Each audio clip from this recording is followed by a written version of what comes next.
గిరిజన బాలుర ఆశ్రమ పాఠశాలలో సీఎం రేవంత్ రెడ్డి ప్రభుత్వ సలహాదారుల చిత్రపటానికి విద్యార్థులు పాలాభిషేకం చేశారు.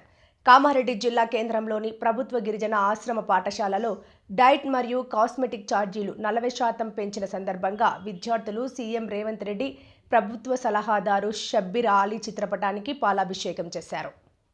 ఈ సందర్భంగా కాంగ్రెస్ పార్టీ పట్టణ యూత్ అధ్యక్షులు గుడుగుల శ్రీనివాస్ మాట్లాడుతూ గత 10 సంవత్సరాలుగా బీఆర్ఎస్ ప్రభుత్వంలో చిన్నపిల్లలకు హాస్టల్లో డైట్ ఛార్జీలు పెంచలేరని, సీఎం రేవంత్ రెడ్డి సంవత్సర కాలంలోపు డైట్ ఛార్జీలు 40% పెంచడం జరిగింది. విద్యార్థులు హర్షం వ్యక్తం చేస్తున్నారని అన్నారు. అంతేకాకుండా కాస్మెటిక్ ఛార్జీలు 200% పెంచడం జరిగిందని తెలిపారు. స్వయంగా సీఎం రేవంత్ రెడ్డి షబ్బీర్ అలీ ఆలోచన మేరకే డైట్ మరియు కాస్మెటిక్ ఛార్జీలు పెంచడం జరిగిందని స్వయంగా సీఎం రేవంత్ రెడ్డి అన్నారని తెలిపారు. అనంతరం విద్యార్థులు వార్డెన్ చిరంజీవి మాట్లాడారు.